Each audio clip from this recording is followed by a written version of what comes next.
Hello friends, मैं शेखर पांडे इतिहास विषय के साथ आप सारे लोगों का टारगेट विद आलोक चंद्र स्वागत करता हूं। और कैसे हैं आप सभी? उम्मीद करता हूं हमेशा की तरह बहुत अच्छे होंगे। देखो, काम की शुरुआत करते हैं और प्रश्न देखते हैं। पहला आपके लिए, उम्मीद करूंगा कि जिनको भी आंसर्स पता हो वो टाइप करते चले जाएं। पहला प्रश्न है, हड़प्पा सभ्यता किस युग की सभ्यता मानी जाती है? हड़प्पा सभ्यता किस युग से संबंधित सभ्यता मानी जाती है? आंसर टाइप करने जरा, मैं देख रहा हूं। कांस्य युगीन सभ्यता, नम्रता, बिल्कुल सही बच्चे। कांस्य युगीन वृद्धि, बिल्कुल ठीक है, सही है, आप सारे लोग समझ रहे हैं। अगला प्रश्न है, सर्वप्रथम किसने सभ्यता के समय निर्धारण का प्रयास किया था? दूसरा प्रश्न है, सर्वप्रथम किसने सभ्यता के काल निर्धारण या what was the time duration उसका प्रयास किया हुआ था? अगला प्रश्न है तीसरा, सर्वाधिक प्रामाणिक वैज्ञानिक पद्धति वाले कार्बन 14 डेटिंग पद्धति के अनुसार सभ्यता का समय क्या था?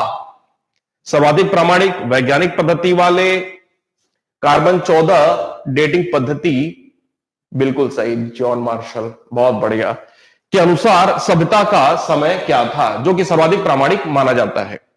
अगला, मेसोपोटामिया जिसे सुमेरिया की सभ्यता भी कहा जाता है, मेसोपोटामिया की सभ्यता का मतलब सुमेरिया की सभ्यता, एक ही के दो नाम। मेसोपोटामिया या सुमेरिया किस देश से संबंधित है? मेसोपोटामिया या सुमेरिया किस देश से संबंधित है? विनय जी बहुत बढ़िया, इराक, ईरान नहीं भाई, राहुल जी ईरान लिखा है, नहीं ईरान नहीं, इराक, बिल्कुल सही। मैंने आपको यह भी बताया था कि दजला फरात नदी से संबंधित मेसोपोटामिया की सभ्यता थी। अगला प्रश्न देखते हैं, ऊंची सुरक्षा दीवार हल के प्रयोग का साक्ष्य कहां से मिला हुआ है? ऊंची सुरक्षा दीवार के साथ ही हल के प्रयोग का साक्ष्य कहां से मिला हुआ है? बताएं जरा, कोट दीजिए, बहुत सही। शालिनी जी बिल्कुल सही है बच्चे, हल के प्रयोग का साक्ष्य, बिल्कुल देवेंद्र जी बिल्कुल सही। कालीबंगा, कोट दीजिए कालीबंगा, बहुत बढ़िया, शाबाश, आप लोग पढ़ाई कर रहे हैं, मन बड़ा ही खुश हो रहा है देख करके, बहुत अच्छा। अगला प्रश्न, क्या हड़प्पा सभ्यता देसी ग्रामीण संस्कृति के विकास का परिणाम है? प्रश्न पूछा हुआ है, क्या हड़प्पा सभ्यता देसी ग्रामीण संस्कृति के विकास का परिणाम है, हां या ना? आपको मैंने बताया था कि उद्भव के संदर्भ में दो मत दिखाई देते हैं, एक विदेशी मत को मानने वाले और देसी उद्भव से संबंधित विचार रखने वाले। अगला प्रश्न है, पुरातत्व सर्वेक्षण विभाग के प्रथम अध्यक्ष कौन थे? पुरातत्व सर्वेक्षण विभाग के प्रथम अध्यक्ष कौन थे? मैंने बताया हुआ है, हो सकता है कुछ ही लोगों को सिर्फ याद हो, कोई बात नहीं है, मैं फिर बस बता दूंगा। आज कुल 7 प्रश्न मैंने रखा हुआ है, क्योंकि पिछली क्लास में कुछ समझाने की बात ज्यादा होती, तो आगे बढ़ जाते हैं। 2-3 मुद्दों पे पहले बात कर लेते हैं। कुछ लोग कमेंट्स में मैंने देखा, कुछ लोगों ने कहा सर यूजीसी नेट की क्लास पढ़ते हैं या पढ़ाते हैं, मैं समझ नहीं पाया, स्पेलिंग मिस्टेक था कि पढ़ते हैं या पढ़ाते हैं, मैं समझ नहीं पाया, मुझे लगा शायद पढ़ाते ही है लिखा है, तो पढ़ाता तो नहीं हूं, इतना समय नहीं है फिलहाल, लेकिन मेरे पास उपाय जरूर है कि कैसे आप यूजीसी नेट की भी परीक्षा पास कर सकते हैं। कुछ लोगों ने लिखा अन्य दूसरी परीक्षाओं के संदर्भ में क्या ये यूजफुल है? यूजीसी नेट की अगर बात किया जाए तो यह 50-60% उपयोगी होगा और 30-40% के आसपास आपको कुछ अन्य चीजें भी पढ़ने की आवश्यकता होगी। उसके अलावा आइए से नीचे सारी परीक्षाओं के लिए आपके उपयोग में आएगा जरूर। एक दो जन ने लिखा हुआ था कि एक दो टॉपिक जैसे पाषाण काल को लेकर के, तो आप निश्चित बने रहिए, वो सारा दायित्व तो मेरा है और मुझे अपने हिसाब से ही काम करने दीजिए। आपकी कुछ समस्याएं आ सकती हैं, इस वजह से मुझे मेरे तरीके से ही काम करने दीजिए, क्योंकि मुझे आपसे ज्यादा अनुभव है और मुझे पता है कि कब कैसे आपको पढ़ाना है। कोई चीज छूटेगा नहीं, मेरे ऊपर विश्वास बना रखिए, मैंने आपको पहले ही कहा हुआ है, ठीक है। और आगे बढ़ जाते हैं। खैर, बातें होती रहेंगी। देखो, कल हमने हड़प्पा सभ्यता के 3 चरण बताए हुए थे पिछली क्लास में, सॉरी। और पहला था प्राक हड़प्पा, प्री हड़प्पन एज, और दूसरा था विकसित हड़प्पा, विकसित हड़प्पा चरण, और तीसरा है पतन का काल, डिक्लाइन एज, विकसित चरण। विकसित चरण 2500 से जो 1900 ईसा पूर्व का समय काल है, इसे ही विकसित हड़प्पा चरण कहा जाता है, या आप जिसे हड़प्पा सभ्यता समझते हैं यह वही चरण है। तो विकसित चरण में जो पहला मुद्दा है, बारी बारी से देखते हैं। विकसित चरण से संबंधित कुछ खास बातें देखने को मिलती हैं। जैसे अगर आपसे यह पूछा जाए कि वर्तमान भारत देश का केंद्रीय स्थल कौन है, जहां से सूचनाओं का या तकनीकी का प्रसार पूरे देश में होता है, तो आपका उत्तर संभवतः होगा नई दिल्ली या दिल्ली। क्यों भाई, ऐसा ही है ना। वर्तमान भारत का अगर केंद्रीय स्थल पूछा जाए तो आप कहेंगे दिल्ली या नई दिल्ली। अब हड़प्पा सभ्यता पे आते हैं। तो पहला मुद्दा बनता है कि हड़प्पा सभ्यता का केंद्रीय स्थल क्या था, या विकसित हड़प्पा चरण का केंद्रीय स्थल क्या था।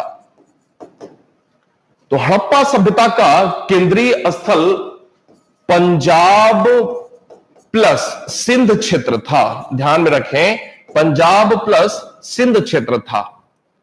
इस केंद्रीय स्थल से ही समय के साथ हड़प्पा सभ्यता से संबंधित अन्य सारे जो हड़प्पा सभ्यता से जुड़े हुए स्थल थे, वो उनका डेवलपमेंट देखने को मिलता है। अर्थात केंद्रीय स्थल पंजाब और सिंध क्षेत्र था, और यहीं से हड़प्पा सभ्यता का विस्तार अन्य अलग अलग क्षेत्रों में भी दिखाई पड़ता है। मैंने आपको पहले भी बताया था कि भारत में भी स्थल देखने को मिलते हैं, पाकिस्तान में भी, और 2 स्थल अफगानिस्तान में भी देखने को मिलता है।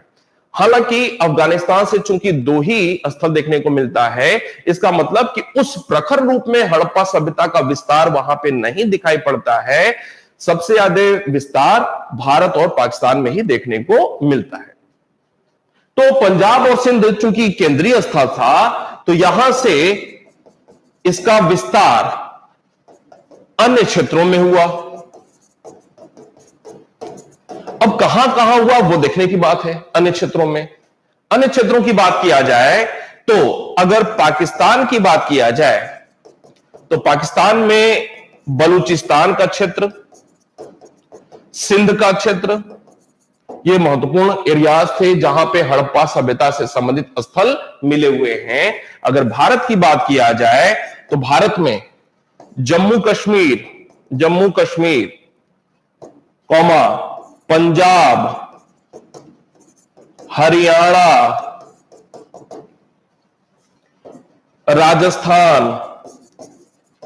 गुजरात, महाराष्ट्र, ध्यान में रखना है बिल्कुल, पश्चिमी उत्तर प्रदेश, ये वो प्रांत है वर्तमान में जहां से हड़प्पा से संबंधित कोई स्थल प्रकाश में आया है खुदाई के दौरान।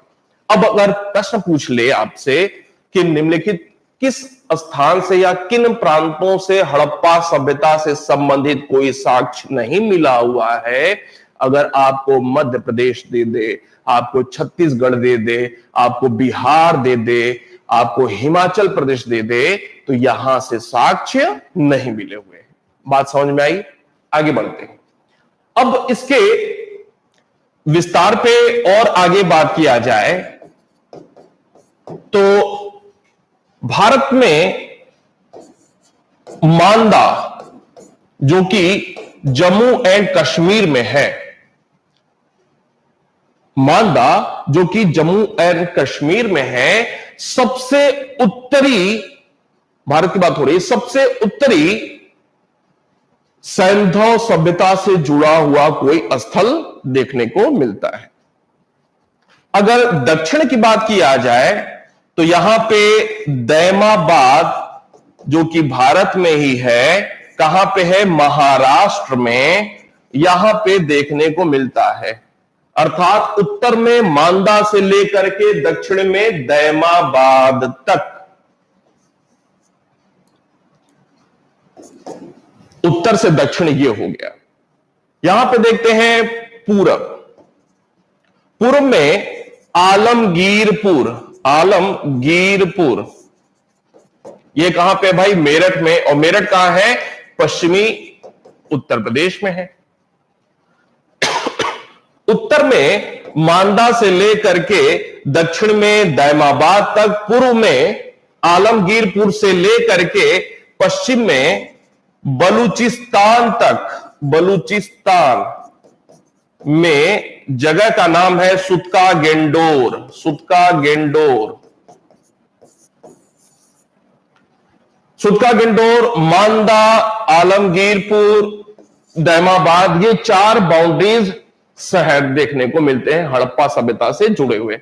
अब ध्यान से समझें, हड़प्पा सभ्यता के अगर विस्तार की बात पूछी जाए तो हड़प्पा सभ्यता का विस्तार उत्तर में मांदा से लेकर के दक्षिण में दैमाबाद तक, पूर्व में आलमगीरपुर से लेकर के पश्चिम में सुतका गेंडोर तक फैला हुआ था।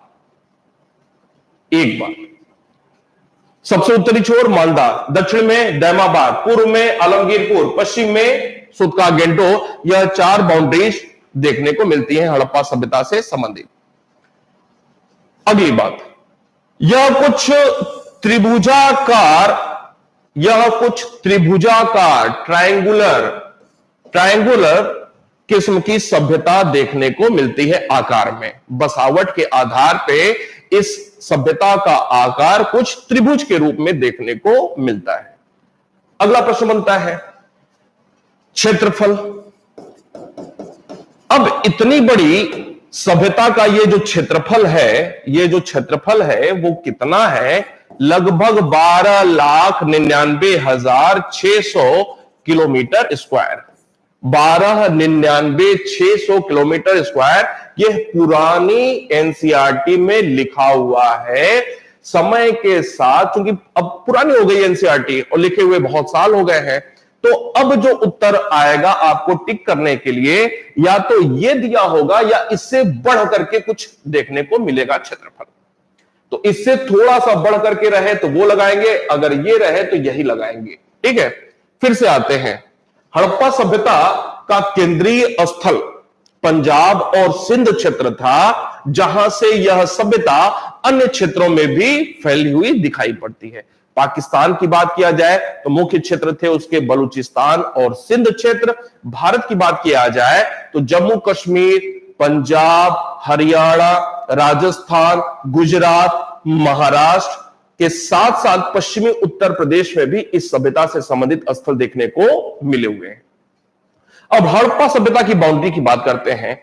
उत्तर में मांदा से लेकर के दक्षिण में दैमाबाद तक, पूर्व में आलमगीरपुर से लेकर के पश्चिम में सुतका गेंडोर तक इस सभ्यता का विस्तार या प्रसार देखने को मिलता है। मांदा कहां पे है? जम्मू कश्मीर में। आलमगीरपुर कहां पे है? मेरठ में। दैमाबाद कहां पे है? महाराष्ट्र में। और सुतका गेंडोर कहां पे है? वो है बलूचिस्तान में।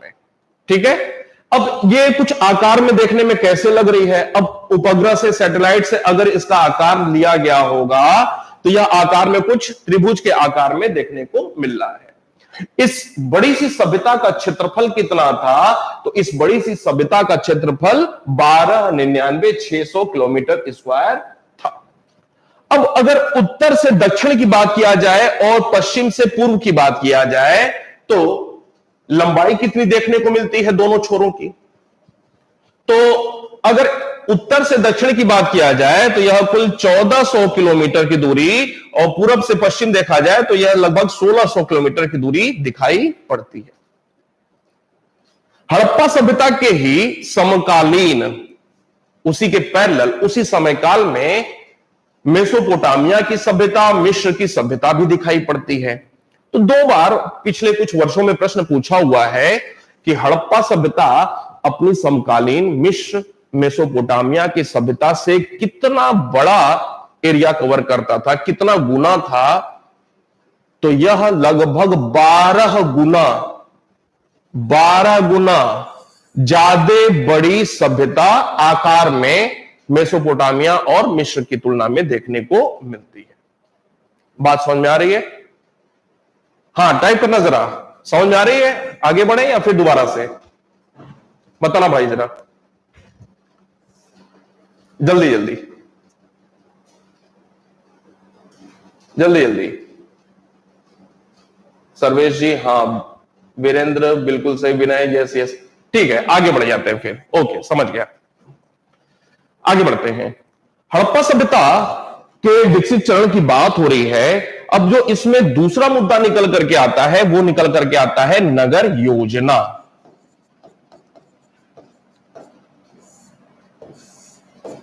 नगर योजना।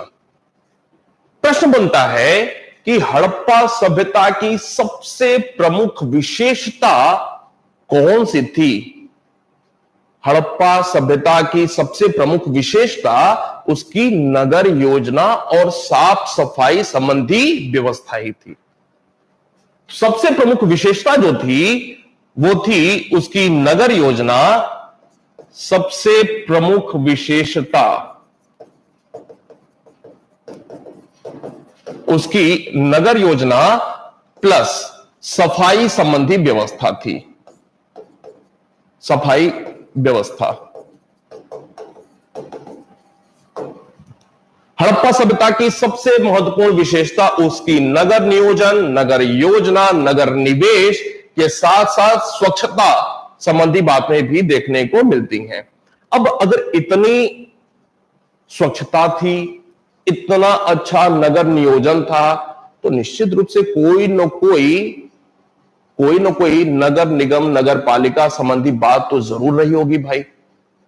जब हर जगहों पे एक रूपता दिखाई पड़ रही है, तो निश्चित रूप से नगर पालिका संबंधी कोई न कोई एक व्यवस्था जरूर रही होगी। हालांकि हमें अभी तक साक्ष्य नहीं मिला है, लेकिन बुद्धि विवेक तो यही कहता है कि लगभग सभी स्थल में ऐसा था। तो निश्चित रूप से नगर पालिका संबंधी कोई न कोई एक प्रणाली वहां पे जरूर रही होगी। आगे बढ़ते हैं। अब थोड़ा समझने की बात है, ध्यान रखें। हड़प्पा सभ्यता के लगभग सभी जो स्थल मिले हैं 1500 से ज्यादा, तो ध्यान में रखेंगे जाल पद्धति पर बिछे हुए थे। जाल पद्धति अर्थात ग्रिड प्रणाली पर देखने को मिलता है। जाल पद्धति पर देखने को मिलता हुआ है। जाल आप समझते हैं, बिल्कुल। अगली बात, हड़प्पा सभ्यता की सड़कें एक दूसरे को समकोण पर काटती थी, राइट एंगल पर काटती थी। एक दूसरे को समकोण पर काटती हुई सड़कें दिखाई पड़ती हैं। अगली बात, हड़प्पा सभ्यता के लगभग सभी स्थल दो भागों में बटे हुए होते थे। एक था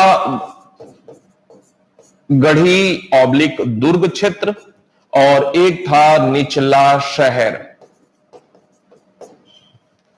हड़प्पा सभ्यता के नगर योजना की बात हो रही है। नगर योजना के अंतर्गत हड़प्पा सभ्यता के लगभग सभी नहीं, लगभग लगा हुआ है, कुछ अपवाद भी हैं इसके, दो भागों में बटे होते थे, दुर्ग क्षेत्र और निचला शहर।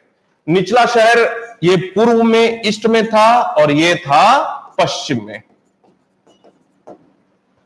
यह आकार में छोटा है और यह आकार में बड़ा है।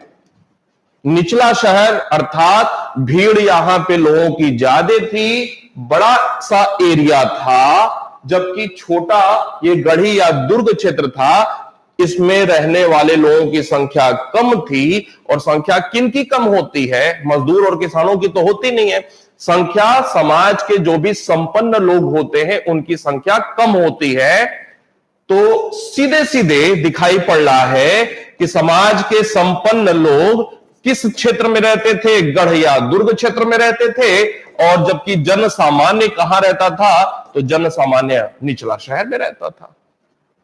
बिल्कुल आराम से बात समझ में आ रही होगी आपको। आगे बढ़ते हैं। लेकिन इस व्यवस्था के कुछ अपवाद भी हैं। अपवाद, एक्सेप्शंस भी देखने को मिलते हैं इस व्यवस्था के। जैसे एक अपवाद है लोथल। लोथल में किसी भी प्रकार का विभाजन नहीं देखने को मिलता है। किसी भी प्रकार का विभाजन नहीं देखने को मिलता है, कोई विभाजन नहीं। एक आयताकार बड़ा सा स्थल। अगर धौलावीरा की बात किया जाए, धौलावीरा एक जगह था, इसकी बात किया जाए तो यह 3 भागों में बटा हुआ था। कोई विभाजन नहीं, 3 भाग में, 3 भाग। यह 2 प्रमुख अपवाद हैं। ये लोथल और धौलावीरा, यह 2 अपवाद दिखाई पड़ते हैं। फिर से हड़प्पा सभ्यता के नगर नियोजन में अगर स्थलों की बात किया जाए, आमतौर पे लगभग सभी स्थल 2 भाग में बटे होते थे। पश्चिम में गढ़ी क्षेत्र, पूर्व में निचला शहर। गढ़ी क्षेत्र छोटा था आकार में, जबकि निचला शहर आकार में थोड़ा बड़ा था। गढ़ी क्षेत्र में समाज के संपन्न लोग रहते थे, जबकि जन सामान्य निचले शहर में रहते थे। बात कंप्लीट। आगे बढ़ते हैं। हालांकि इस व्यवस्था के 2 भागों में बटा होता था सभी शहर, इस बात के कुछ अपवाद भी दिखाई पड़ते हैं।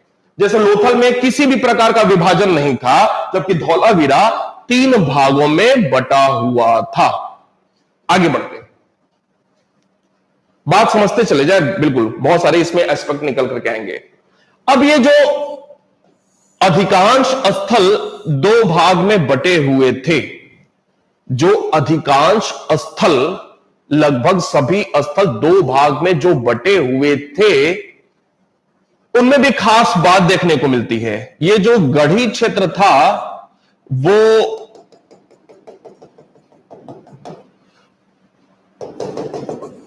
ये सुरक्षा दीवार से घिरा हुआ होता था। सुरक्षा दीवार से यह घिरा हुआ होता था। समाज के संपन्न लोग जिस गढ़ी क्षेत्र में रहते थे, वो सुरक्षा की दृष्टि से किसी न किसी दीवार से घिरा होता था, किले बंद होता था। इसको किले बंद भी कह सकते हैं। लेकिन इस व्यवस्था के भी अपवाद हैं। इस व्यवस्था के भी अपवाद देखने को मिलता है। पहले तो लोथल। लोथल चूंकि एक ही भाग में था, कोई विभाजन नहीं था, तो यह व्यवस्था देखने को मिलती है। एक आयताकार क्षेत्र, स्थल आयताकार, चारों ओर से घिरा हुआ था। यह वाली व्यवस्था का यह अपवाद है। यहां पे सिर्फ गढ़ी क्षेत्र, बल्कि यहां पे संपूर्ण क्षेत्र ही सुरक्षा दीवार से घिरा हुआ था। दूसरा एक दिखाई पड़ता है कालीबंगा। कालीबंगा, अब कहां पे ये स्थल है अभी जानने की जरूरत नहीं, मैं बताऊंगा अभी। कालीबंगा में क्या था कि न सिर्फ गढ़ी क्षेत्र, बल्कि ये गढ़ी क्षेत्र हो गया और ये निचला शहर हो गया। न सिर्फ गढ़ी क्षेत्र, बल्कि निचला शहर भी, न सिर्फ गढ़ी क्षेत्र बल्कि निचला शहर भी अलग अलग दुर्गीकृत थे, सुरक्षा दीवार से घिरे हुए थे। बात समझ में आ रही है? टाइप करें जरा, मैं समझूं। बताएं जरा, बात समझ में आ रही है, कोई मुश्किल हो रही है? शालिनी, यस जी, क्रिस्टल क्लियर। चलो, बात समझ में आ गई। इसके अलावा एक और अपवाद देखने को मिलता है चन्हू दड़ों का। चन्हू दड़ों का। चन्हू दड़ों में क्या था? चन्हू दड़ों में किसी भी प्रकार की किलेबंदी देखने को नहीं मिलती है। किसी भी प्रकार की किलेबंदी न तो निचला शहर में न तो गढ़ी क्षेत्र में कहीं भी किलेबंदी देखने को या सुरक्षा दीवार देखने को नहीं मिलता है। यह तीन प्रमुख अपवाद थे इस व्यवस्था के। अब आगे बढ़ते हैं जरा।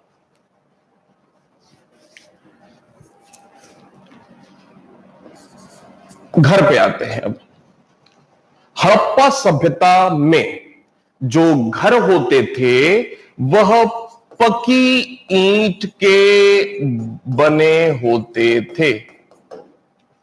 जो घर होते थे वह पकी ईंट के बने होते थे, जबकि सड़कें कच्ची ईंट की। घर पकी ईंट के जबकि सड़कें कच्ची ईंट की। इसका एक अपवाद है, एक्सेप्शन। मोहनजोदड़ो में सड़कें भी पकी ईंट की देखने को मिलती हैं। मोहनजोदड़ो इस वाली व्यवस्था की सड़कें आमतौर पे कच्ची ईंट की बनी होती थी। मोहनजोदड़ो अपवाद है। मोहनजोदड़ो में सड़कें भी पकी ईंट की देखने को मिली हैं। अब आते हैं घरों पे। पकी ईंट की बनी होती थी। अब ध्यान रखेंगे कि हड़प्पा सभ्यता के लगभग 1500 से अधिक स्थल जानकारी में आए हुए हैं। तो ऐसा नहीं था कि मोहनजोदड़ो में ईंट का आकार कुछ और था, हड़प्पा स्थल में कुछ और था, कालीबंगा में कुछ और था, लोथल में कुछ और था। ऐसा नहीं था। एक ही निश्चित आकार की प्रकार की ईंटें दिखाई पड़ती हैं। हालांकि इस व्यवस्था के भी कुछ अपवाद रहे हैं। आते हैं वहां पे। ये जो घर पक्की ईंट के बने होते थे, सामान्यतः 4 से 5 कमरे घरों में देखने को मिलता है। सामान्यतः 4 से 5 कमरे घरों में देखने को मिलता है। दूसरी बात, एक मंजिला अधिकांशतः मकान होते थे। एक मंजिला अधिकांशतः मकान देखने को मिलते हैं, लेकिन कुछ 2 से 3 मंजिले भी होते थे। 2 से 3 मंजिले कुछ मकान भी देखने को मिले हुए हैं। आगे बढ़ते हैं। अब ये जो मकान होता था, यहां पे आते हैं। अब मान लो ये रोड है। रोड के इस तरफ घर, इस तरफ घर, इस तरफ घर, इस तरफ घर, इस तरफ घर, इस तरफ घर, ऐसे ही कुछ व्यवस्था थी। ये भी रोड है, ये भी रोड है। इस प्रकार की कुछ बसावट देखने को मिलती है। अब ये जो घर है आमतौर पे एक मंजिला है। एक मंजिला हो सकता है 2 मंजिला भी रहे हो, 2 मंजिल। अब जो ऊपर वाला मंजिल था, वहां से जो पानी की निकासी निचले मंजिल पे होती थी, वो अंडरग्राउंड बनी होती थी। जो नालियां होती थी जिससे ऊपरी मंजिल से निचले मंजिल पे पानी आता था, वो अंडरग्राउंड होते थे।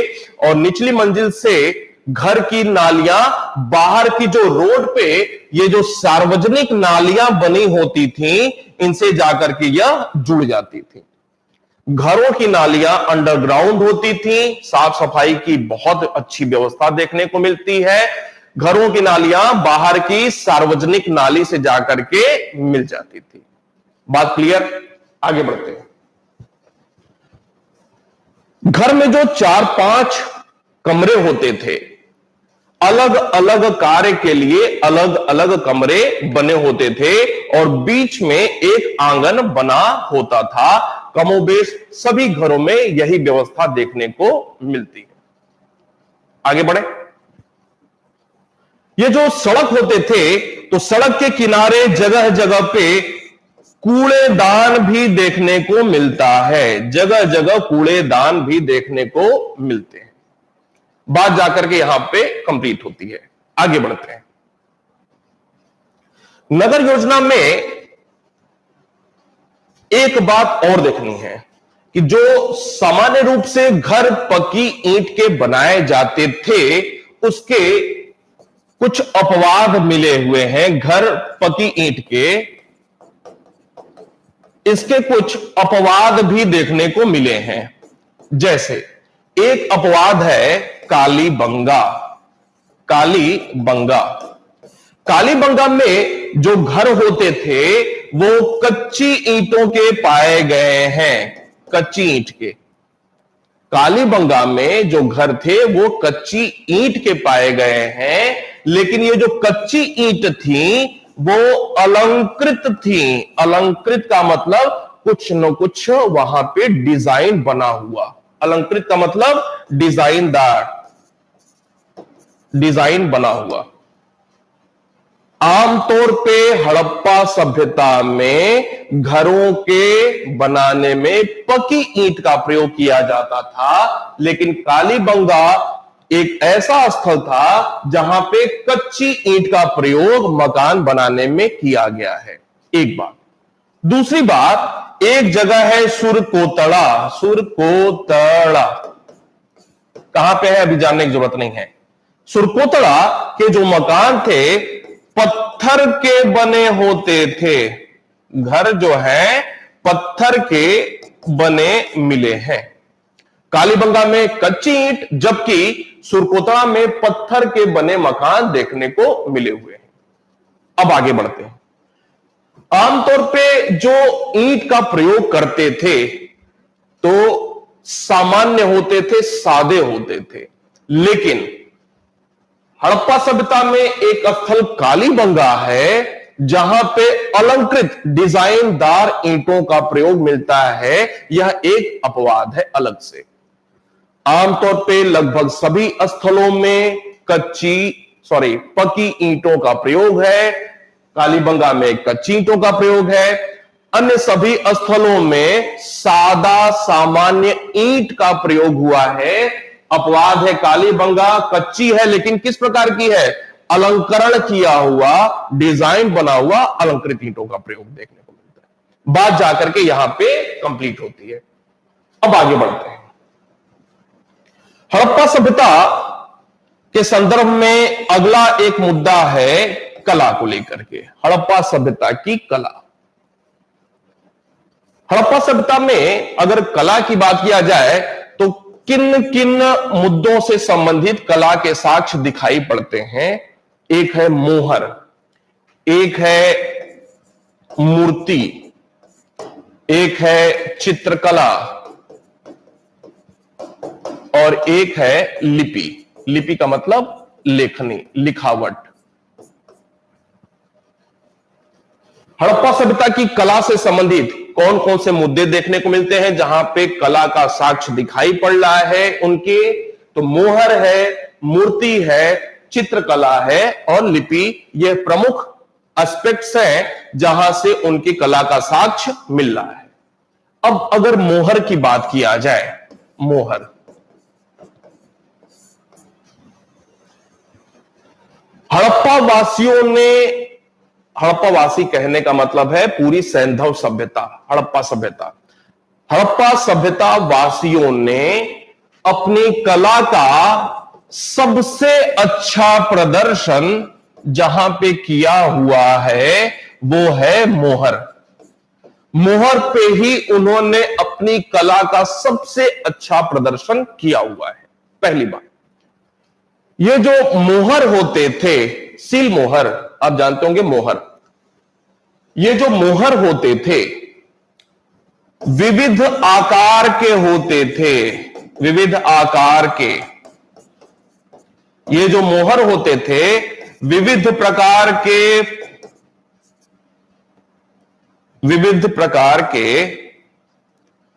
पत्थरों के बने होते थे। विभिन्न प्रकार के पत्थरों के बने हुए मोहर मिले हुए हैं, विभिन्न प्रकार के आकार प्रकार के मिले हुए हैं। अब प्रश्न बनता है सर्वाधिक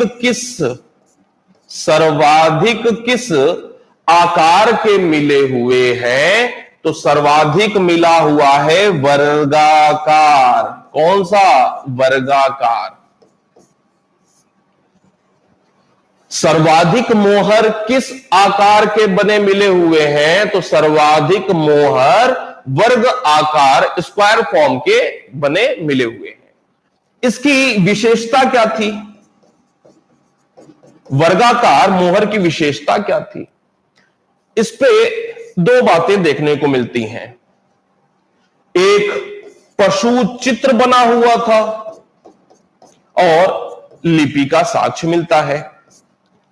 वर्गाकार जो भी मोहर थी उन पर, उन मोहरों पर, उन वर्गाकार मोहरों पर कोई पशु का चित्र बना हुआ था और उसके साथ कुछ न कुछ बात लिखी हुई होती थी।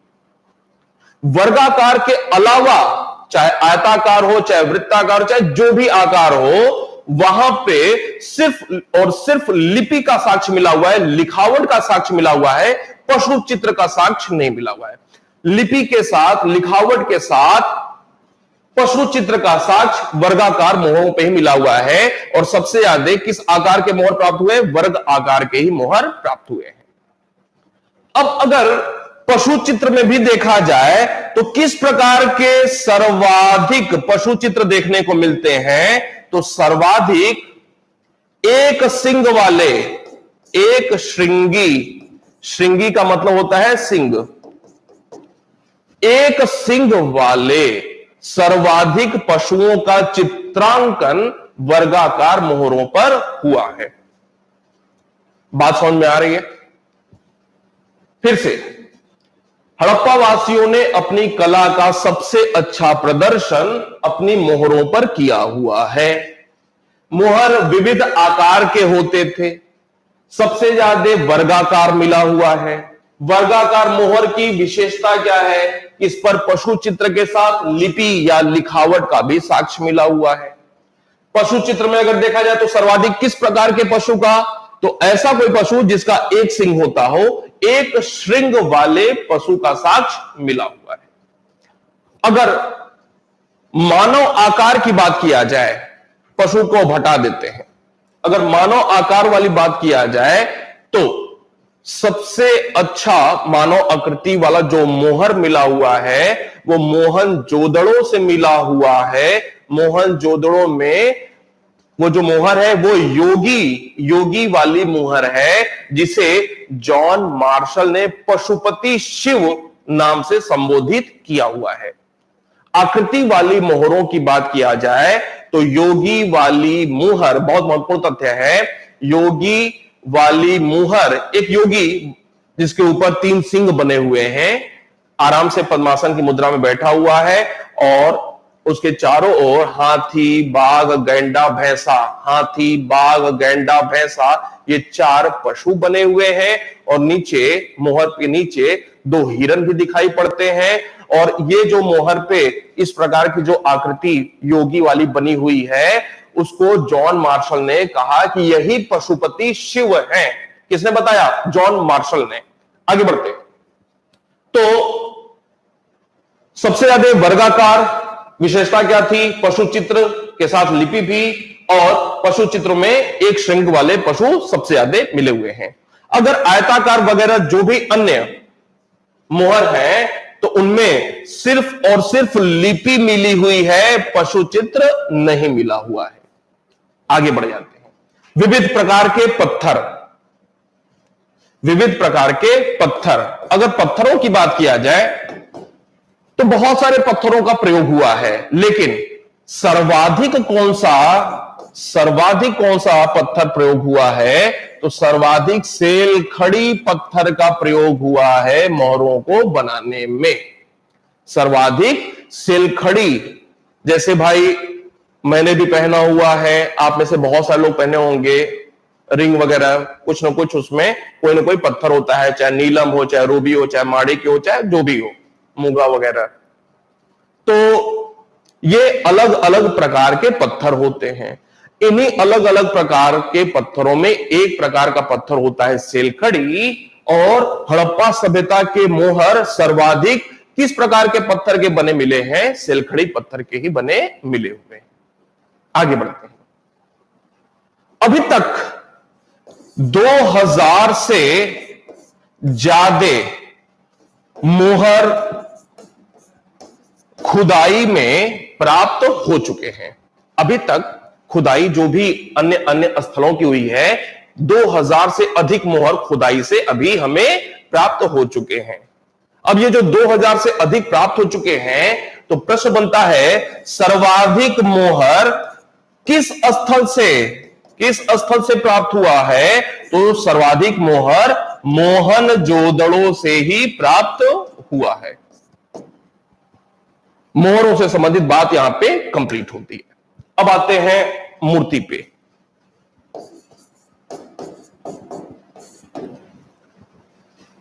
मूर्ति निर्माण की अगर बात किया जाए तो ध्यान में रखें कि मूर्ति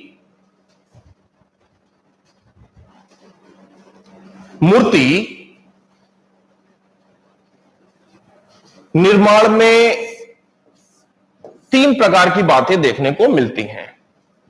मूर्ति या तो पत्थर की बनी होगी, या तो किसी धातु की बनी होगी, मेटल की, या तो मिट्टी की बनी होगी।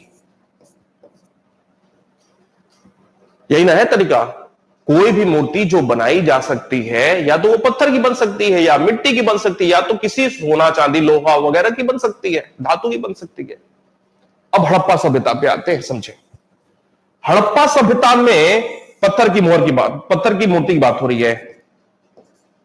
लगभग नहीं, पत्थर की मूर्तियां लगभग नहीं के बराबर मिली हुई हैं। लगभग 1500 से अधिक स्थल जानकारी में आ चुके हैं, लेकिन पत्थर की मूर्तियां बिल्कुल गिनी चुनी मिली हुई हैं। कितनी गिनी चुनी वो भी बताते। हड़प्पा और मोहनजोदड़ो से ही पत्थर की मूर्ति का साक्ष्य मिला हुआ है।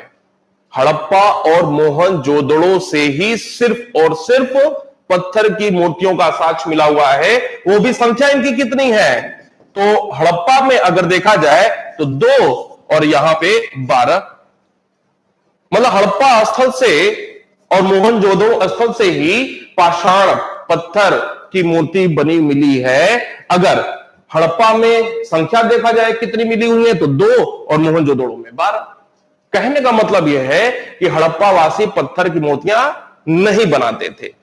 सिर्फ 2 जगहों पे मिला है, वो भी संख्या इतनी कम है। These are countless. आगे बढ़ते हैं, धातु पे आते हैं।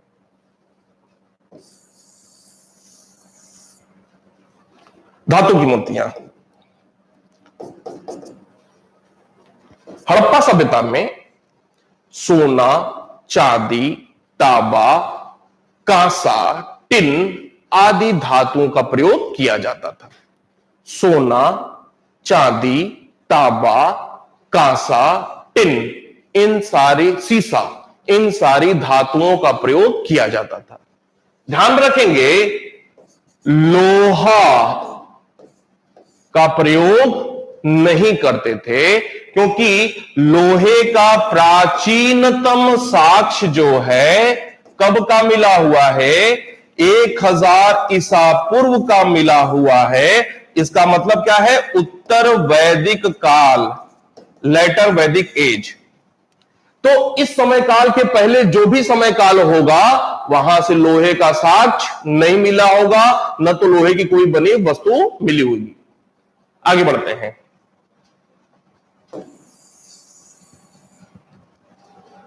यहां पे आते हैं धातु की मूर्तियां। यहां पे समझने की बात यह है कि हड़प्पावासी धातु की मूर्तियां बनाते थे। अब धातु की मूर्तियां किस पद्धति से बनाते थे? तो वो जो पद्धति होती थी, इसको कहा गया है भ्रष्ट मोम पद्धति। भ्रष्ट मोम पद्धति। ये क्या है भाई? भ्रष्ट मोम पद्धति मतलब यह है कि अगर आप मोम को, वैक्स को, मोम को टेम्परेचर दिखाएं तो वो पिघलता है, गलता है। और कोई चाहे तो एक निश्चित सांचे में उसको ढाल करके, एक निश्चित सांचे में ढाल करके उसका कोई भी रूप आप दे सकते हैं। मतलब वैक्स को, मोम को टेम्परेचर दिखाइए और किसी भी सांचे में ढाल करके उस सांचे के आकार के रूप में उसको ढाल सकते हैं। इस पद्धति को कहा जाता है भ्रष्ट मोम पद्धति। हड़प्पा सभ्यता में धातु की जो भी मूर्तियां बनी वो भ्रष्ट मोम पद्धति के माध्यम से ही बनाई जाती थी। और इसका मतलब यह हुआ कि हड़प्पा वासी तकनीक से परिचित थे, दे वेर टेक्नीशियंस, कि उनको धातुओं को गलाना, उनको एक निश्चित सांचे में ढालना, इन सारी विधाओं की स्पष्ट जानकारी थी, तकनीक से परिचित थे। अब सबसे अच्छा एग्जाम्पल अगर देखा जाए इसका धातु की मूर्ति का, तो सबसे अच्छा एग्जाम्पल है कांसे की बनी हुई नर्तकी। एनसीईआरटी में आपने फोटो भी देखा होगा, एक हाथ कमर पे रखा हुआ है, एक दूसरा हाथ जिसमें 2-3 चूड़ियां बनी हुई हैं। किस चीज की बनी हुई है? कांसे की बनी, कांसे की बनी नर्तकी। और यह साज कहां से मिला हुआ है? मोहनजोदड़ो से ही मिला हुआ है। यह नर्तकी कहां से मिली हुई है? मोहनजोदड़ो से ही मिली हुई है। यह सबसे अच्छा एग्जाम्पल है धातु की मूर्ति का। मिट्टी की मूर्ति पे आते हैं। मिट्टी की मूर्ति,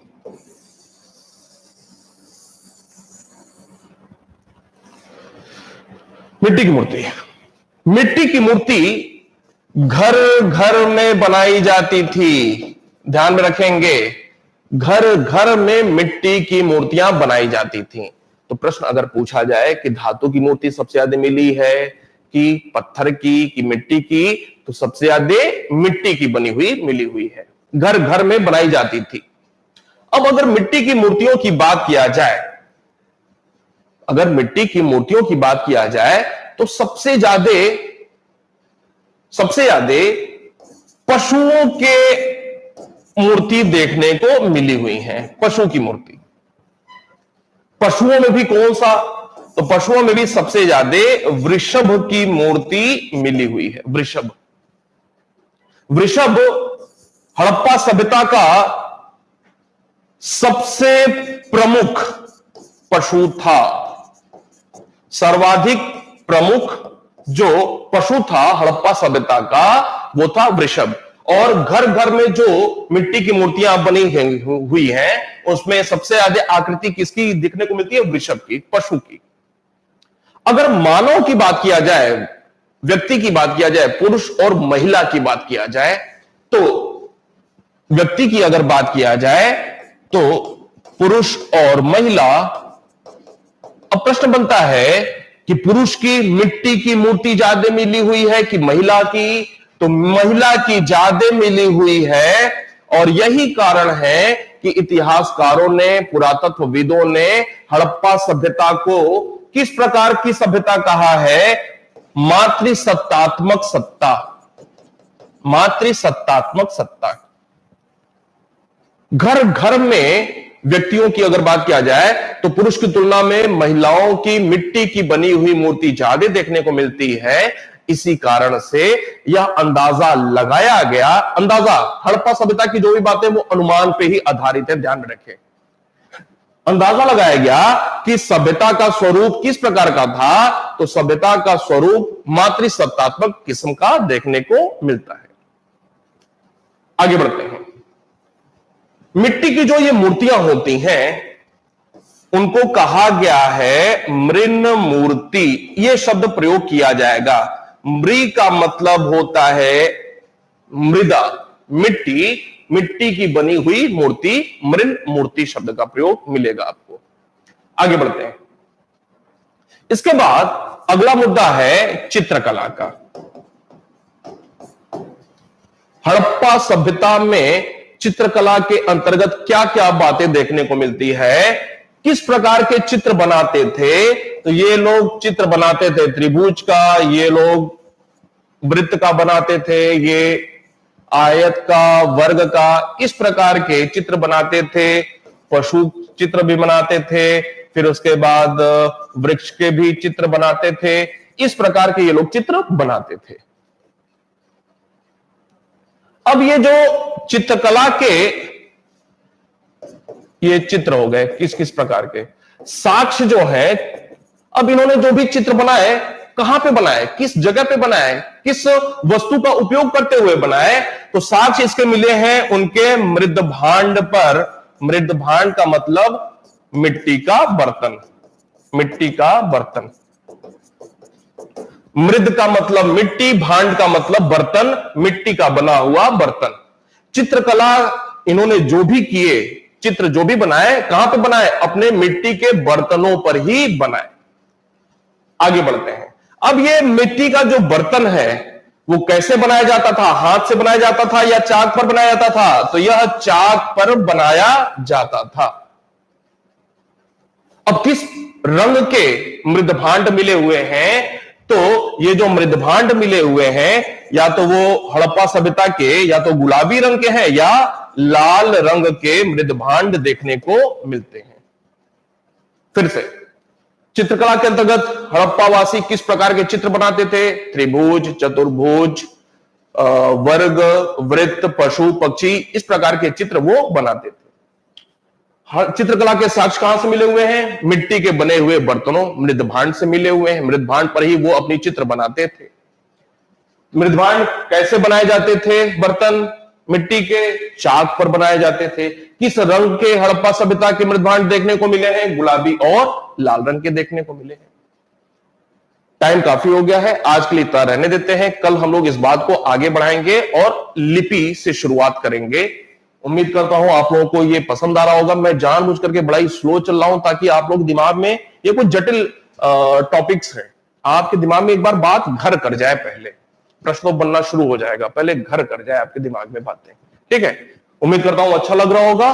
पढ़ाई करते रहिए और बिल्कुल इस बात को समझ लें कि समय के साथ रिवीजन होते रहना बहुत जरूरी है। मैं लगातार फोकस कर रहा हूं कि टीचर्स पे भरोसा बनाए रखें। टीचर बड़े ही उम्दे किस्म के हैं, बहुत ही काबिल लोग हैं और सबको अनुभव है परीक्षा में।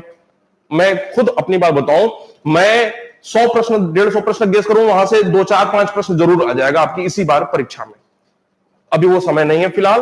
तो कहने का मतलब यह है कि आपको सिर्फ और सिर्फ अपना अध्ययन कार्य करना है। अध्ययन में भी जो चीज प्रैक्टिस की है वहां पे प्रैक्टिस करना है, जो चीज याद करने की है वो आपको याद करना चाहिए। इतिहास, भूगोल वगैरह जो भी साइंस वगैरह है वो सारा कुछ याद करने की चीज है। जीएस अर्थात जो गणित है, जो रीजनिंग है, वो प्रैक्टिस करने की चीज है, तो वहां पे प्रैक्टिस करना। अब उत्तर याद करने की जरूरत वहां पे नहीं है।